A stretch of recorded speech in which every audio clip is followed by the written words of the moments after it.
Welcome to the Night Temple, a weekly podcast about art, memory, and inspiration.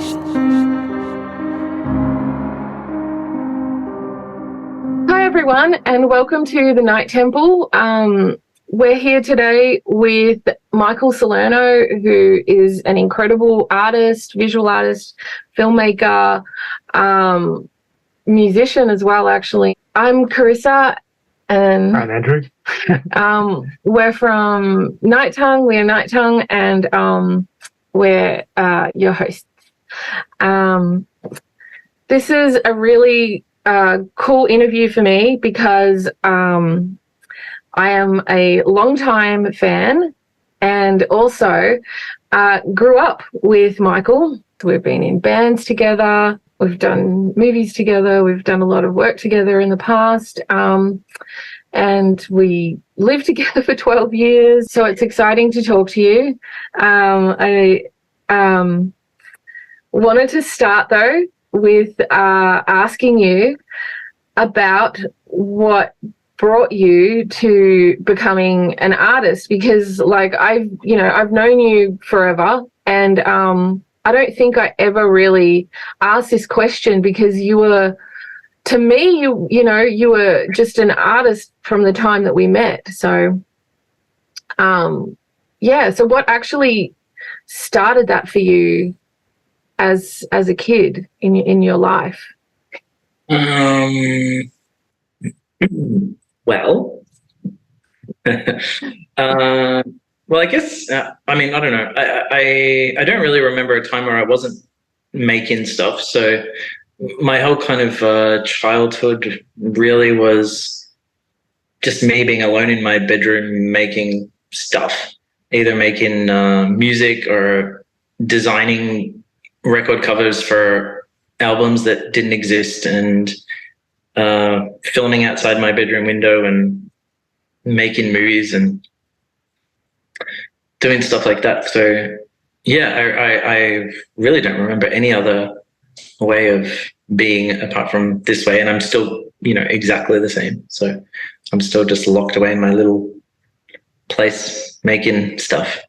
Was it like a camera or something you got, or was it like, do you remember like getting something that made you start like drawing or something, or instrument? Well, my family got a like a handy cam when I was probably 8 or around then, and so I started using that all the time and making. I used to shoot out my bedroom window all the time, so just filming what was out there, which was nothing much but trees and clouds and rain and stuff like that.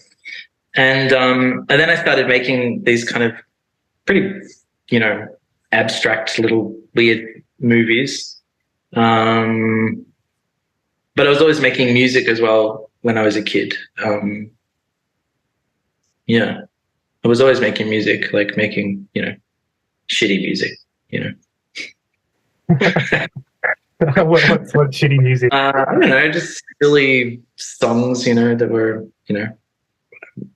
probably, completely terrible, kid music. So yeah, then I started making movies.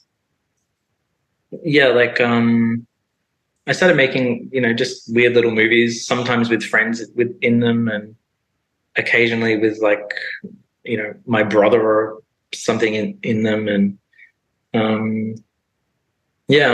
kind of did that, and then we made many weird movies, and so I kind of like, I really always kind of felt like I was a filmmaker, but then when I got older, I started making like kind of visual arts stuff, and for some reason I don't know, I got like more, I don't know, people started knowing me as that, and I started making zines and things like that, and I started like a little small press, and so I kind of started doing that, and I mean, you're a really good writer as well. Like part of the zines was like, your short stories and stuff like that. Yeah, I mean, those stories are really like demented. They're awesome. I still think about one story that you wrote. It was like about a little kid that was people thought he was getting the stigmata. Oh yeah. And, like, everyone was like praising. It was like he's a chosen child and he was getting the stigmata, and then the last line of the story is that it just turned out that he was a Satanist and a cutter. Yeah. That's funny. Yeah, I liked it. I mean, to me, that I used to write these. I mean, at that time, I was writing really stupid stories that I thought were really funny, but are just dumb, really. Like, but I still find it funny. It's supposed to be like Dostoevsky or something. I don't know. Not Dostoevsky level at all. It was like as juvenile as possible, which granted is still my sense of humor is like this. What early influences were there for you? And if any that are like interesting or unusual or maybe not unusual, like. Well, it depends what period we're talking about. I mean, there's always people that I'm interested in and obsessed with and blah, blah, blah. But I mean, probably, something that was pretty huge was I mean, I was really, as you know, I was really into the kind of Riot Girl kind of thing was really, I think, really influential to me. Like the whole aesthetic of that kind of early 90s kind of thing, that grungy kind of thing, and also that kind of punk kind of attitude of DIY, blah blah blah, all that stuff. But I mean, that was that was probably still there's the it's still present in my work today, because I like things that are have emotion and have texture and are more tangible, and I don't like things that are sleek. Like with my movies, with movies in general, I find them really unwatchable, to be honest, these days, because everything looks like a TV commercial, and I hate that. It's horrible. It's horrifying. So yeah. So it's like the punk aesthetic, basically, the punk aesthetic and the. Yeah, pretty much. I mean, among a billion other things, along the way, and I'm constantly, like everyone, there's always things that I'm obsessed with at a particular moment, and but that was huge. I think. Yeah, I mean, I think that the formative influences are like always interesting. I think people just sometimes just have these like triggers that get set off by whatever it is, even if it's not, the direction, what you do yourself, it's still kind of a catalyst or something like that. In the sense that Riot Girl is a big one of those. I can really see that. Yeah. Yeah, I mean that was something that was like that was really like that the whole kind of that early 90s punk thing, which was right when I was becoming a teenager, was that was really like my mind was kind of way blown open by that. Yeah. And, so that was like super exciting to me. And I'd never seen. I mean, I grew up on in the suburban Australia, and it was like, pop music and, junk.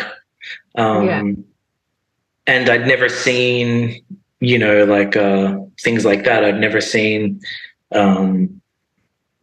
people, screaming and, swearing and all this kind of stuff in music, and, being super, aggressive and and all that stuff. I mean, that was super exciting to me as a kid. Yeah. Yeah. Was there like a film equivalent of that for you as well? Like something that kind of broke the brain a little when it came to, like, commercials or like perfume versus like actually going down a different kind of track with that sort of thing? Yeah, I mean, there was a few films when I was really young that were very influential, and it turns out they were all directed by David Lynch, and I didn't know at the time, but I saw The Elephant Man when I was like 4 or 5 years old, and that completely traumatized me. And then I saw Blue Velvet when I was maybe like 8 or 9, and that completely traumatized me and excited me. And then I saw Twin Peaks, and that was when I realized, and I was obsessed with that. And that was when I realized that these films were all made by the same person. And probably, somewhere around that time, I became kind of aware of, a film director, someone that makes movies. So, I mean, those films were like super, super influential. And then there's been, a bazillion films along the way. I was thinking today about My Own Private Idaho, which is, but that was, I think when I saw that film, I saw it when it came out at the cinema, and I had never seen a film that was so poetic before, just kind of visually poetic. I'd never seen that before. And that was super, like, that made me like, okay, I want to do that. Like, which I can see the connection there too, actually, now that you mention that. Yeah. I mean, for me, there was like the visual of that film, all the shots, the barn, the clouds, like so many amazing images, like, which I really never seen that before. And I had seen a lot of, art house movies, things like that. I really grew up, watching movies and but that was a big one too. That was a big one. Yeah, I mean, I can definitely see that. Yeah, like I'm trying to think about, like what's the connection between those films and like the kind of riot girl and the punk aesthetic. Like I wonder, is there something like about like the feeling of medium or something, like the feeling of film and like the act of making or something like that? There's, I don't know, like the way that David Lynch, has this kind of like heightened reality, like heightened reality and the heightened feeling, or something about like almost like a quality you can almost kind of like touch, like. Absolutely. I mean, his early films as well, like, up until probably Wild at Heart, I think, was really kind of the end of that. But I think he was like, his films were so tactile, there was so, the sensations in them were so, you could feel them, there was so much feeling in those films, and they were so charged with, emotion and darkness and humor and, I mean, everything. I mean, there's not many, films that are better than Blue Velvet, really. I mean, it's, and it's a film that I've seen, a million times, and it's still super, super powerful. So, yeah. And My Own Private Idaho's got that, like in a completely different way, but that feeling of play and like, I don't know, there's like this feeling of like a sense of like finding truth through its own kind of, isn't never pretending to be real or something. Like it's kind of more real because it's got this like juxtaposition of like kind of whimsy and like of, this kind of gritty, like hyper reality. Like I guess there's a hyper reality. I don't know.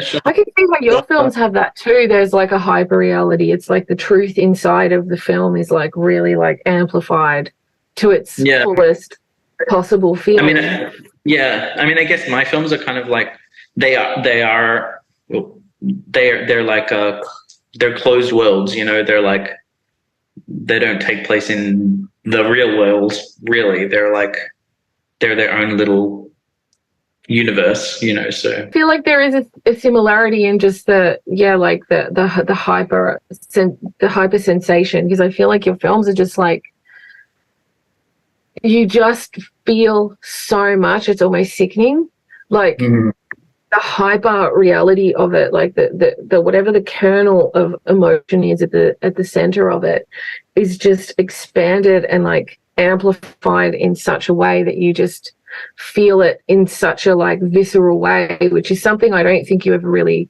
get from films ordinarily, even like dramas, where you have, you know, a lot of the times, I mean, we're like film composers, a lot of the times, like the music is telling the audience how the characters are feeling, or what the feeling of the film is, or even like what the perspective of the film is. But I feel like in your films, you're able to capture that like heightened level of feeling just from the pacing and the camera shots and what's not happening in the scene as well. It's like there's like like it's like a capturing of like a heightened emotional state through the lens itself. I mean, what I try to do, and what I've, the last sort of 10 years or so, I've been kind of on this journey of, I mean, for me, it's like all about taking everything out. So it's like, you know, anything that's not absolutely essential is not there. And everything that's really intense to feel. Like, it's like, it means that what you're getting is just like pure. Yeah. I mean, you know, also, you know, I mean, my films and anything I do, it all comes from this one particular place too. And it's completely, there's like an element of unconsciousness about it. So it comes from somewhere, you know, primal. It comes from somewhere that's, it comes from somewhere really that I always think it's like kind of a pre-language place. And it's like this thing that I'm trying to articulate. And so I'm always trying to get better at articulating it. And so that's what I'm trying to do every time I do something. It's like, try to get closer and closer to this thing. And it's something that I can't put into words.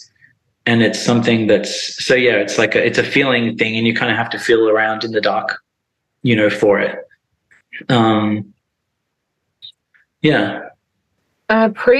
pre-language thing, it just takes me back to this idea of like the way the brain works. There are these primal areas of the brain that are connected with, you know, whatever millions, billions of neural networks that are all sensation around everything that we've ever felt from birth. You know, it's like language kind of comes last along that journey. Do you feel like you're pulling in unconscious stuff from childhood as well? And yeah, absolutely. Or is it like more of a universal thing? Well, I mean, or both. No, it's totally personal. Yeah, no, it's totally personal, and something very, very, very specific too. But it's something that it's I can't even put it into words. I mean, that's why I think that's why I feel the need to keep making these things, which are often, you know, the same thing again and again and again. And if you look at my, you know, visual artwork, it's all the same, you know, thing. And it's just I'm becoming aware of this now. I didn't only, you know, recently I'm becoming more aware of this, but before it was completely unconscious. It was just like I would go in this zone and I would just like, and I never made, you know, work very often either. Like now I'm talking about my kind of collage and photography stuff, which I don't know how much you've seen of it, but it's like I never made it very much. Like I would do it like it would kind of just come out in like, you know, 1 or 2 days, and I would make like, you know, 100 artworks, and then I would put it away, and I would not make anything for sometimes a year or two after. It's like it would only just be when the feeling was kind of like pushing me to do it. Yeah. And I think that's for me, it seems to be a good way to work. And I'm trying to do that more with my films as well, which is difficult because the way you kind of have to find money for a film is, you need a script and you need to explain what it is and all these kinds of things. And I hate that. And so like when I made the Masturbator's Heart, first of all, I never thought about the script. I wrote it in a couple of days. It just kind of fell out, and then I never thought about it again. And then I tried as much as I could to leave all of the decision making up to the very, very, very last second, so that I could only operate on instinct and not think about things. And then with my new short film, which you guys did the music for, we completely, like, I had written a script, but we did it completely, punk rock style, and we were just completely following feeling, and everything was, could change, and nothing really did change, but it could, So Yeah. I'm also a control freak. I mean, it seems that you're just like really in touch with this. I guess almost just like childlike, just spontaneous, creative, kind of pure creative thing. I don't know. You got this like natural connection to like your subconscious through creativity, but there's like no room for even like asking what that is, because it's just it has to like come into being or something like that. And it almost seems like the characters like kind of, I mean, not in an artistic way, but just in like an emotional way. They're just kind of like acting on like feeling and like impulse and I mean that's what I tried. That's what I try to do. I mean, I think the reason for that is because I was seriously like had zero consciousness about really what I was doing, and I worked like that for such a long period that it's like, I've never been a professional, I've never so I was just so used to just being in my own little world, and I would just only do things when I really felt like they just were falling out. And I have things that I have films that I've been writing for 10 years for a long time, and for me they're the ones that I can never actually make them, because they've become thought about, they've entered the kind of the mind. And so now I like for things to be, for them to just kind of everything to happen on instinct. And I like the feeling of walking around in the dark, because I feel like if I'm doing that, then I'm on the right track, like I don't want to see where I'm going. And I mean, with the actors and stuff like that, like with Ange, the actor in The Masturbator's Heart, I worked with him for a year before we shot the movie, because we were originally supposed to shoot in 2020, right when the lockdown thing happened, and then we couldn't shoot till a year later. So we spent a whole year like meeting once a week, and we didn't rehearse any of the scenes from the movie, but basically I interviewed him, and then we would do like weird kind of meditation exercises and just, I don't know, intimacy kind of things. And we got so kind of hooked into the same thing that, by the time we shot the movie, like I did not have to tell him anything. Like I gave him really zero direction, because he had actually like, he wasn't acting, like he just became it, because he understood that the whole thing was, I don't want to see it, I don't want to see what you're feeling. I just want you to feel it. And that was kind of our approach. Like, I don't want to see it. If I see it, then it's, you're doing it wrong, like, you just have to be it. So that was our kind of thing. It just makes me think about vulnerability and just how vulnerability works. Like, when you express something and it becomes overt, it almost enters this pain zone. But so long as you can kind of express it from this place that exists inside, not a place that's like overt, it kind of retains its intensity. Mm-hmm. Yeah. And I feel like that's how your films are, like they retain the intensity and also like kind of express the feeling of what it's like to actually feel something in reality. It's like a lot of the times, like you watch a movie and people are like expressing their emotions, you know, and it's like realistically we don't necessarily do that. Yeah. A lot of what for me as well. Yeah, like the thing that I try to do, like that I try to do with my films is I mean I hate words. I'm not a words person. And so it's like, okay, how can we express everything that we want to express without words and without showing you, but to actually make you feel it. So I mean, you know, in filmmaking, it's like, you know, it's super important you know, we spent so long finding the house that we shot in because I had this specific like texture. I wanted this particular kind of wallpaper. I wanted this, you know, the feelings of everything around it was so specific.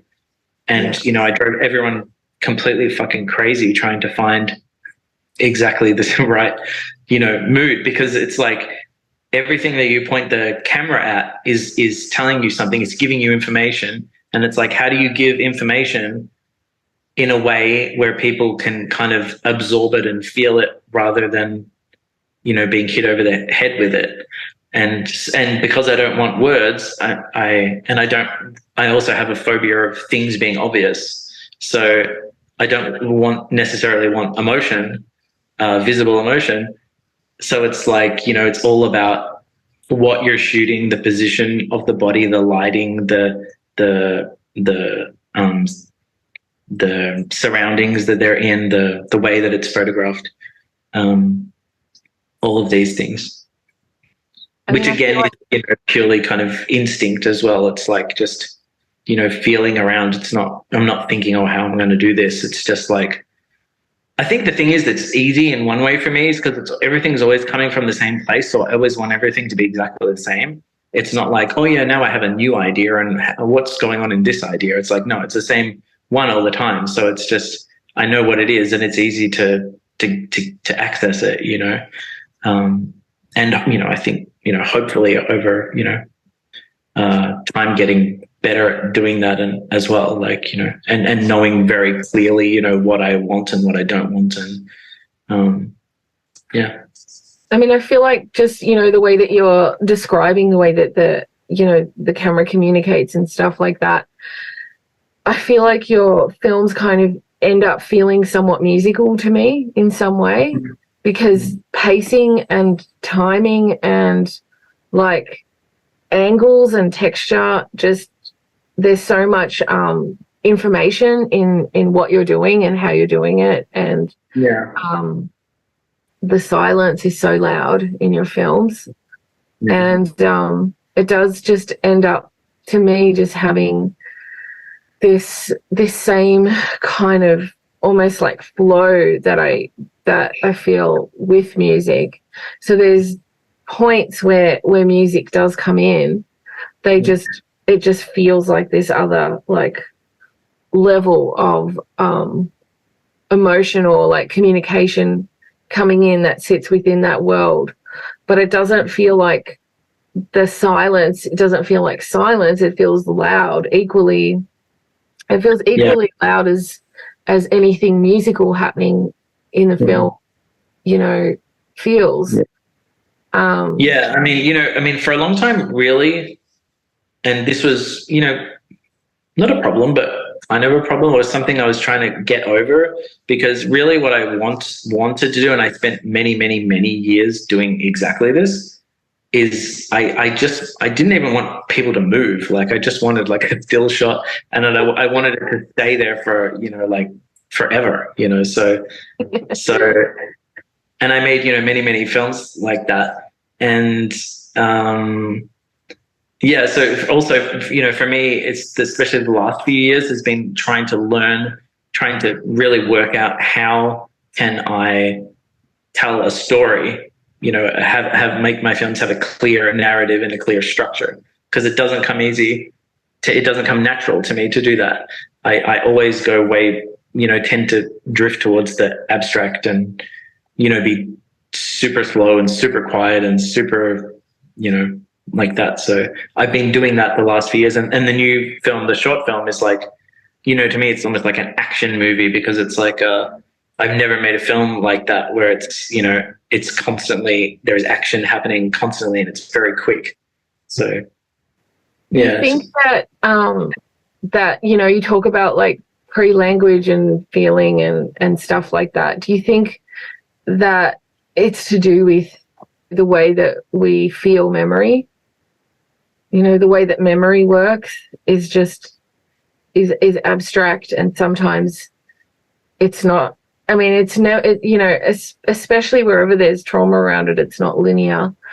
But memory just like becomes like a flash. Like we never feel memory as like a solid line of events. We feel memory as like almost like still flashes or still movements. And do you think that I mean, maybe I'm even proposing to ruin the magic just by even asking that question, but like is there like a memory play going on with what's happening as well? Or like like there's a very nostalgic feeling to your films.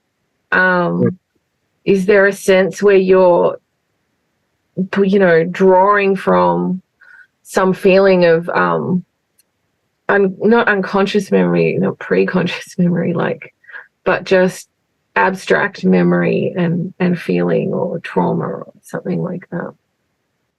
Yeah, I think so. But yeah, I'm not really sure how, or I don't know.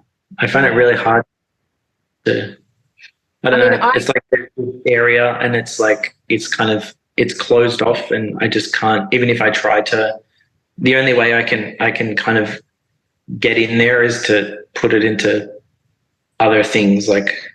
Yeah, because that's why you do them, right? You can't talk about them really. Yeah. Make the thing that tells you exactly.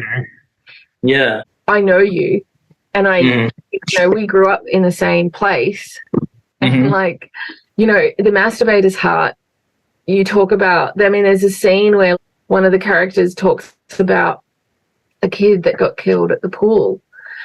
And I mean, I remember that, and also the house, the dinner scenes, and stuff like that. I mean, I felt that story with the pool. Like, I've really got no idea how that ended up in there and why it's in there, because it's not like something I think about or anything, but for some reason it just popped up in there. And it turns out in that film, there's a lot of things. But pretty much everything is like. Super personal to me, which I didn't realize at all. Like, actually, when I wrote the script, I was like, wow, I kind of wrote something that's completely like, not personal, like doesn't come from this huge, deep place. And then when we were shooting it, I realized that literally everything in there is super personal. And all the choices that I made and the world that I, created around it were super personal. Yeah. I can definitely see that for sure. It was really weird, actually, because one thing that's kind of funny is that when I wrote the script, they had the first scene of the movie was supposed to be, there was the main character and he was riding his bike, but he had a mask on, like he had a face mask on. And this was, in 2017, so way before COVID. Yeah. And for some reason, I had this character wearing a face mask, and I was like, that to me, that idea seemed so radical. I was like, wow, that's so intense. like weirdly enough, it's like when by the time we shot the movie, everyone was wearing masks, and I didn't for that reason, but it was weird. So it was like strangely prophetic in some kind of weird way. Yeah. You felt the COVID coming. I don't know. I know that overthinking anything to do with your work is not a great idea necessarily for the way that you work. But I'm going to ask you a question, which is, what themes do you feel are repetitive in your work? I think everyone, even if they're making radically different ideas, tend to kind of, gravitate around particular themes in their work. So how would you describe the themes? Or is it bad altogether to like nail that down? Is it preferable to not nail that down for you? If you could, what would they be? I don't even know. I mean, obviously, my all of my work is about childhood. I mean, it's all. That's a big thing. Yeah, I mean, I have a book of my artwork that was released several years ago, and it's called Childhood. It's like it's all about childhood. My own little demented version of childhood. I just think of my work as like kind of inner landscapes. So kind of, I think. I don't know. But I mean, there's many things that repeat, in my work all the time. It's always the same thing. Especially in my visual art, you can see it, very clearly. There's like, an image of, innocence, and there's something destroying it. Yeah. I feel like that's the best description I feel like I've ever heard you give it. Just the sense of like innocence and something destroying it. Yeah.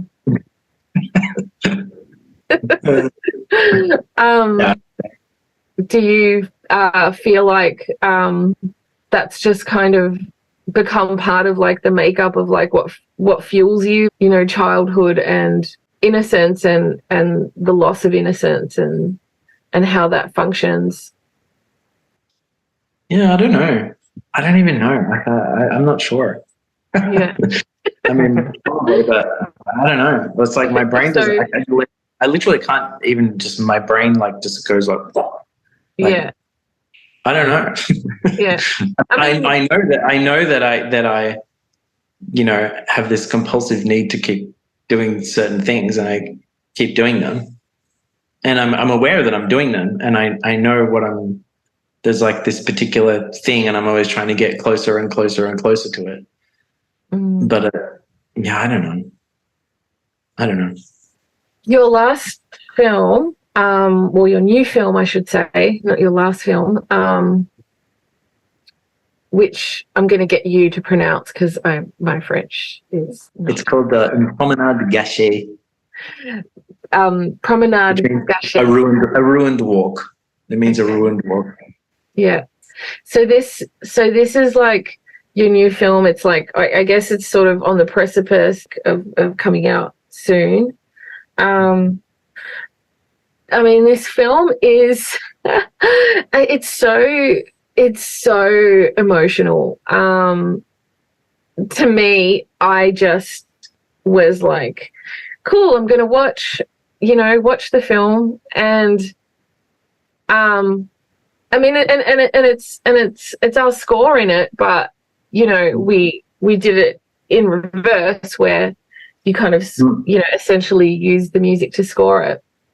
And so we hadn't seen it, and I mean, I'm just watching it, and then I just felt like this, like, I don't know, I just burst into tears, could not stop crying, felt massively depressed for the whole rest of the day. And for me, I just had this massive sense of grief over time the passing of time and the nature of how, you know, relationships can change in time. And, you know, just like there are lines in there, like the words that you use are very few, but they feel like a punch in the stomach sometimes. Like, you know, I miss you. Are you there? You know, you say you hate words, but I feel like there's these moments where you use words in such a way that are just like, you know, it's not a linear experience of like language or words. It's like the words themselves are like portals or like gateways to like these packets of emotional like intensity. There's so much more happening than just the literal meaning of that word, of those words. Is like this implication so profound. I mean, I feel like there's just like, you know, it's like this, there's just like emotional language in this new film, and in all of your films and in all of your work, that is, it's like the way that it can't be pinned down ends up being relatable to like 1,000 situations. I'm super happy of all the things that you're saying, because they're all things that are there, you know, for me. But I feel like I felt like maybe, you know, because when I wrote the script, actually, it was very consciously like a kind of purging of a lot of things that I was going through, but I felt like kind of through the process of making it that I'd kind of neutralized all those things, and like maybe they weren't there anymore. So I'm happy that they are still there. Yeah, I mean, because I felt, I mean, it's also, you know, I mean, structurally, it's a strange film. You know, it's very non-linear, and well, actually, it goes, you know, semi backwards, and yeah, it kind of. I mean, I thought it was really quite unemotional, and it just become like about. I was trying to do something like the language of the film. I was trying to like come up with something.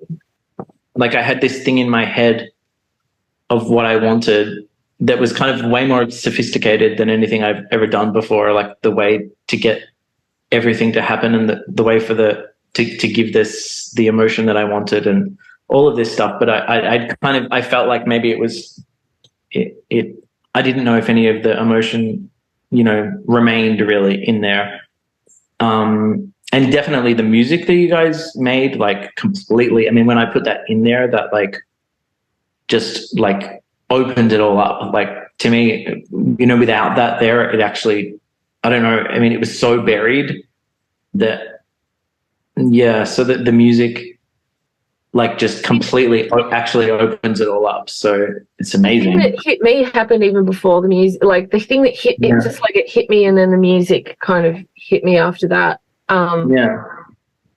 So I feel like it's just this incredible like tapestry thing that you create. Yeah. Well, if every other moviegoer in the world is like you, the film will be a roaring success. You gotta hit. But the thing is, it's like the most important part of it is that, to me, as much as there are like there might be like literal aspects of story, to me it's like everything that's happening is this emotional language, and emotions, they don't talk. Like human emotion is a metaphoric. Like metaphor is the only real way to express emotions in a way that has an impact. You know, we're always talking about this, about how you can say something literally that this is a feeling,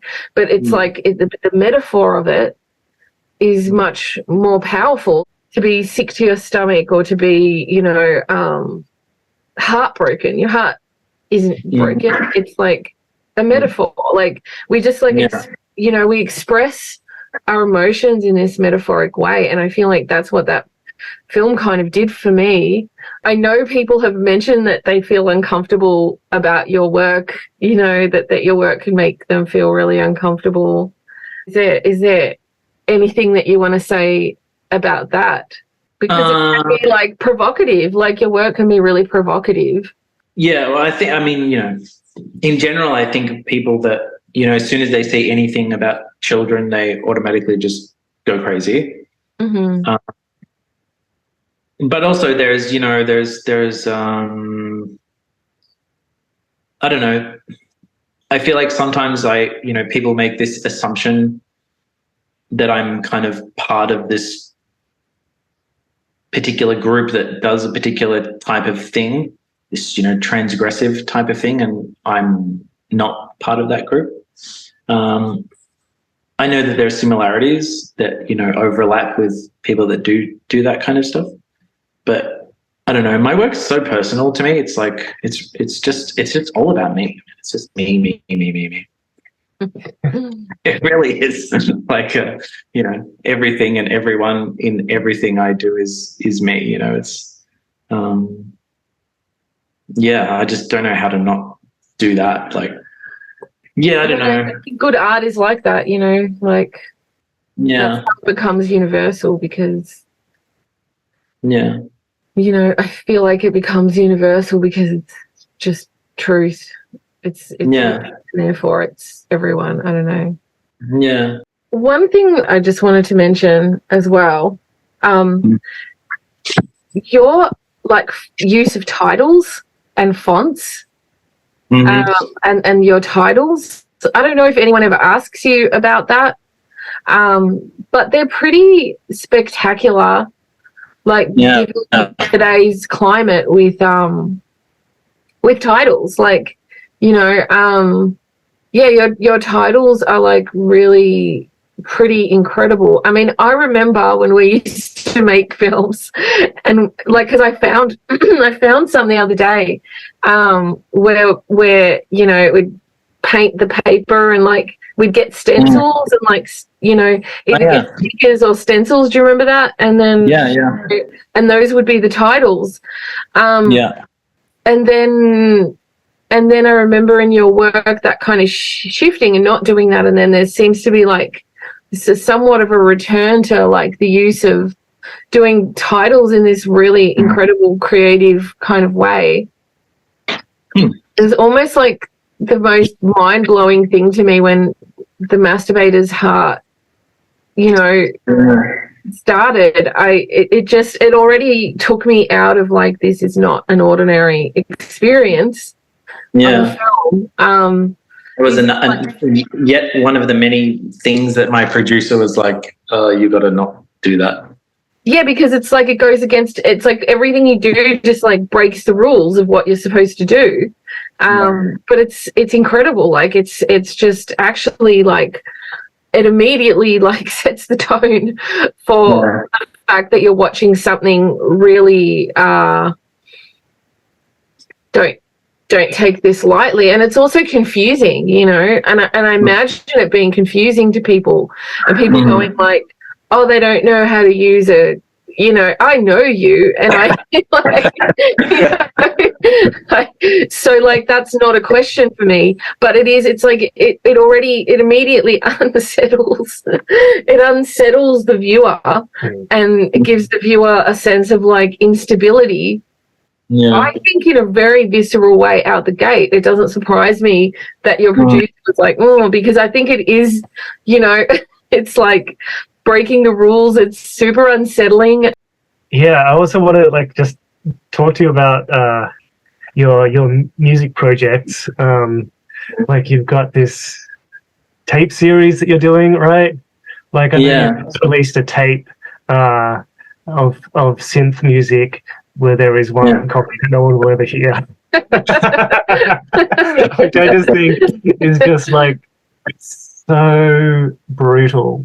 It's just like the brutality of just like I'm going to make stuff. You can't have it. You can't have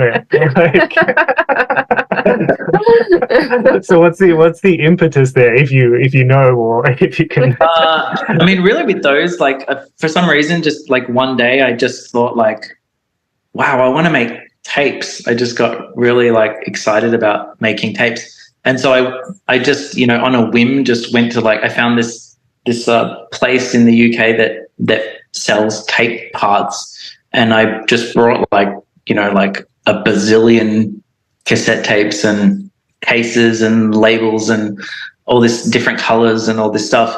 And then I just thought I just want to make tapes. So I just started making them just for my own, just for pleasure, really. And so each one, there's like just one of them, and then they've all got audio on them of different types of things, different types of audio. The first tape that I made was actually I put every song that I could think of that is my worst nightmare to hear. So songs that my mum would listen to in the car when I was a kid or something like that. The songs that literally if I hear them, they make me want to kill myself. Air Supply. That's one of them, yes. I remember if any Air Supply or I don't know, there was that's on there. That's definitely on there. Yeah, so even finding that and actually having to listen to it while I put it on the tape was really just horrifying. And see, again, it's why do I do these stupid things? I don't know. But so that was the first one, and then I just kept. Then the second one, I kind of came up with this idea that there was this little boy called Michael, and he was having his birthday party was on the day of this huge tornado, and everyone got killed, and that was the story of the second tape. So I made an invitation. It's got an invitation inside it, which is you're invited to my 8th birthday party or something like that. Again, it's totally stupid. So I shouldn't even say this stuff out loud. It's not stupid, and you should say this. The kind of things I do in my spare time for pleasure. It's very demented. And then so I went on doing that, and then I started feeling I don't know, for some reason making these tapes was a way I could articulate certain textures and certain things. So I just kept doing it. I've made, many of them that I haven't even put online, many of them yet either. But I intend on making many more, a ridiculous amount, a bazillion of them. And then I don't know what I can do with them, but I'll just put in this little box that's right next to my desk here. So you can have an art installation where people can come and look at the covers, but no one can listen to what's on them. They still. Yeah, there's really no purpose for them. It's just I don't know, my own. So what's coming up for you? I know you've got Promenade Gaucher. Did I say it right? Une promenade gâchée, yes. I know you have that coming out, and are you working on other things right now as well? Yes, I'm writing a new film, kind of mostly in my head, really, at the moment. Yeah, I'm doing that.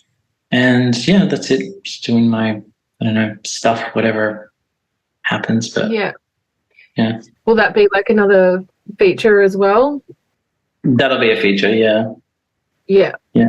Okay. And the Masturbator's Hut, is that something because that's already shown at some festivals, right? Yeah, it just had its premiere in July, in last month. So it's had its first official screening. Are you planning to make that available for people to have access to? Yeah, I want to. I want to make a DVD of it at some point. So yeah, I will do that. It's really awesome to talk to you. It's really awesome to talk to you about all of this stuff, and an absolute genius. These films are really amazing. And Thank you. Really, really appreciate you, opening up and, and talking to us. And No, thank you. Thank you for Thank you so much. inviting me. I don't know how you convinced me to do this, but